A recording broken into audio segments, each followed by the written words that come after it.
तो लीजिए दोस्तों, तेजस्वी के सामने प्रशांत किशोर ने कर दिया सरेंडर। पीके के निकल गई हवा, आरजेडी ने दिखा दिया आईना।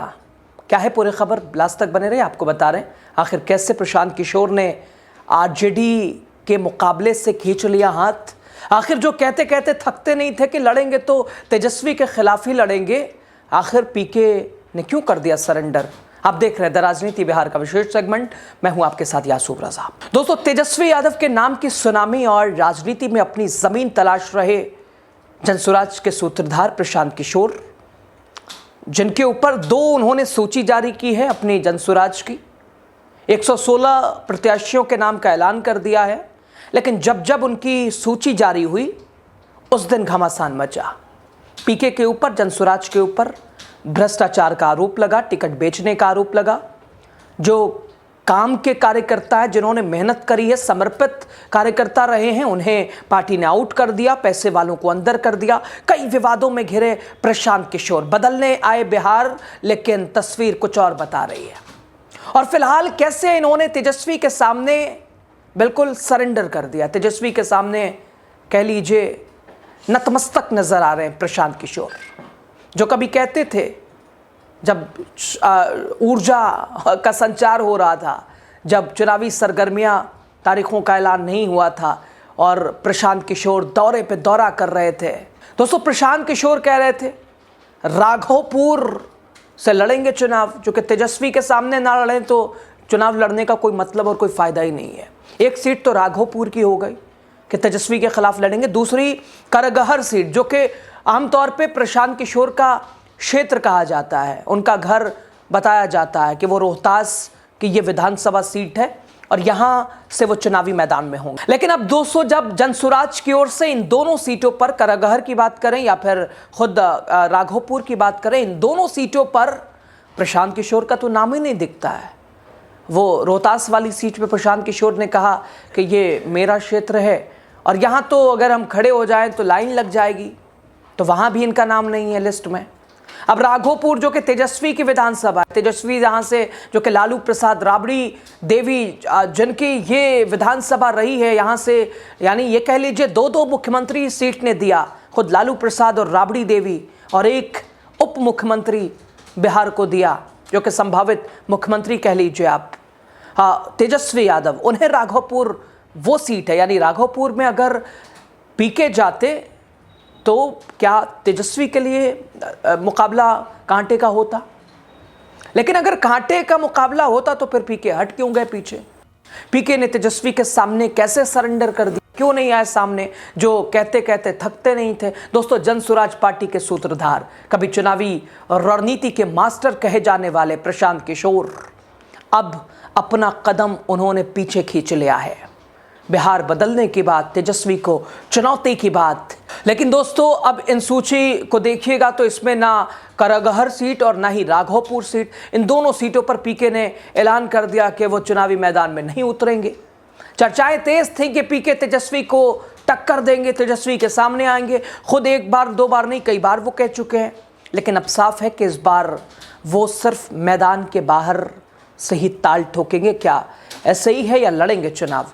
और अगर तेजस्वी के खिलाफ ये मान लीजिए, चूंकि अब तो प्रत्याशी दोनों सीटों पे जनसुराज ने उनके नाम सामने कर दिए, लेकिन प्रशांत कहां से लड़ेंगे। लेकिन जैसे ही दोस्तों प्रशांत किशोर ने खुद को रेस से बाहर बताया, इधर आरजेडी चढ़ गई। आरजेडी जो कि बार बार वो कहते रहे हैं, निशाने साधते रहे हैं। इधर आरजेडी ने चुटकी लेते हुए, बिल्कुल चुटकी लेने में देर नहीं की, पार्टी प्रवक्ता मृत्युंजय तिवारी ने कहा कि पीके की हवा निकल गई। पीके बिल्कुल वो नतमस्तक हो गए, सरेंडर कर दिया उन्होंने, सुनामी में बह गए जनसुराज के सपने। आरजेडी प्रवक्ता मृत्युंजय तिवारी ने कहा, यह सब राजनीति में पानी के बुलबुले की तरह है, जो कि आज सभी ने देख लिया। दोस्तों, पानी में बुलबुले आप देख रहे हैं, आपने देखा होगा, जो पानी वैसे तुलना कर दी प्रशांत किशोर की, जो कि खुद को बिहार के बदलने का किंग बता रहे हैं, खुद को बिहार के बदलने की चाबी बता रहे हैं। लेकिन सत्ता की ललक ने न जाने प्रशांत किशोर से क्या क्या करा दिया, किसके किसके सामने झुका दिया। दोस्तों, राजनीति सबके बस की बात नहीं, शायद अब उन्हें भी लग रहा होगा। चुनावी रणनीति आसान थी, चुनाव खुद लड़ना, शायद मुश्किल।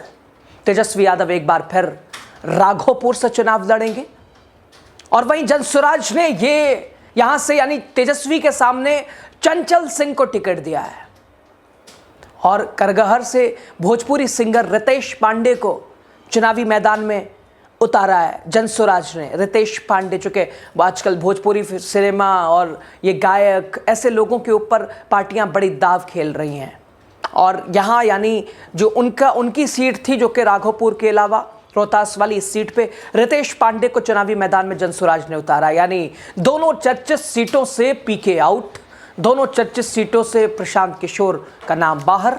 तो सवाल उठे, आरजेडी ने भी उठाए, तेजस्वी समर्थकों ने तो प्रशांत की इतनी चुटकी ली, सोशल मीडिया प्लेटफॉर्म एक्स पर न जाने इतने पोस्ट कि लीजिए साहब हवा निकल गई, प्रशांत किशोर आए थे तेजस्वी से लड़ने, खुद समझ गए कि क्या होगा मेरा, कैसे जमानत जब्त हो जाएगी। दोस्तों अब सवाल तो उठता है कि क्या चुनाव में प्रशांत किशोर ने किनारा कर लिया है? क्या फिर से प्रशांत किशोर सिर्फ रणनीति ही बनाएंगे और पहले दूसरे के लिए बनाते थे अब रणनीति अपने लिए बनाएंगे? दोस्तों राजनीति में अपनी क्या प्रशांत ने हार मान ली है? तेजस्वी के खिलाफ लड़ने से, उनके खिलाफ न लड़ने से तस्वीर ऐसी बता रही हैं, चीज़ें ऐसी समझ आ रही हैं, या फिर ये कोई बड़ी रणनीति का हिस्सा है? खैर पीके अब तो रणनीति भी शायद नहीं बना पाएंगे, तो रणनीति का हिस्सा भी नहीं कह सकते हैं। लेकिन इतना तो तय है कि बिहार की राजनीति में तेजस्वी यादव के सामने खड़े होने की हिम्मत हर किसी में नहीं है। खुद पीके ने साबित कर दिया, पीके ने दर्शा दिया, बता दिया, समझा दिया। खैर देखना होगा कि जनसुराज मैदान में कितना असर छोड़ पाती है और क्या पीके फिर कभी चुनावी मैदान में उतरेंगे या सिर्फ सियासी बैकग्राउंड जो कि उनका कह लीजिए कि पास्ट रहा है, वो सियासी बैकग्राउंड वाला कि उन्हें बना दिया, उन्हें कुर्सी दिलाई, उन्हें सीएम बनाया, उन्हें क्या बनाया तो पीएम बनाया, खुद बनेंगे या नहीं ये बड़ा सवाल है। मुख्यमंत्री छोड़िए, विधायक कई लोग तो चुटकी ले रहे हैं सोशल मीडिया पे कि पंचायत चुनाव लड़ते तो शायद कुछ समझ पाते, कुछ देख पाते और आकलन भी कर पाते कि कैसे चुनाव ग्राउंड पे लोगों से मिला जाता है, कैसे क्या कुछ होता है। लेकिन आपको क्या लगता है दोस्तों, क्या पीके ने हाथ खींच लिया पीछे? आखिर जब चुनाव लड़ना नहीं था तेजस्वी के सामने तो बार बार क्यों इसका जिक्र के लड़ेंगे, तो वरना चुनाव लड़ने का कोई फ़ायदा नहीं है, चुनाव लड़ने का कोई मतलब ही नहीं, तो लड़ना तो अब कहाँ जाएंगे वो? क्या अब उन लोगों के पास जाएंगे जो जिनके ऊपर बार बार आरोप लगाए हैं, वो सम्राट चौधरी, जो कि इस बार तो सम्राट चौधरी लंबे समय के बाद विधान परिषद वो हुआ करते थे, अब वो खुद मैदान में हैं, क्या उनके खिलाफ जाएंगे? क्या विनोद जायसवाल के खिलाफ जाएंगे? क्या दिलीप जायसवाल के, मंगल पांडे के खिलाफ जाएंगे, या सियासी बैकग्राउंड में ही रह जाएंगे? आपको क्या लगता है? खुले दिल, खुले विचार, खुले मन से जनसुराज की राजनीति पे भी और कार्यशैली के ऊपर भी, जनसुराज की नीयत मंशा के ऊपर भी अपनी बात कीजिए और कैसे प्रशांत की हवा निकली है उसके ऊपर भी आप कमेंट ज़रूर कीजिएगा। शुक्रिया आपका। वीडियो शेयर कीजिए, पीके तक पहुंचाइए, जनसुराज को भी ये वीडियो दिखाइए और आप भी मज़े लीजिए। अच्छे रहिए, बिहार को आगे बढ़ाइए। जय बिहार। बहुत शुक्रिया।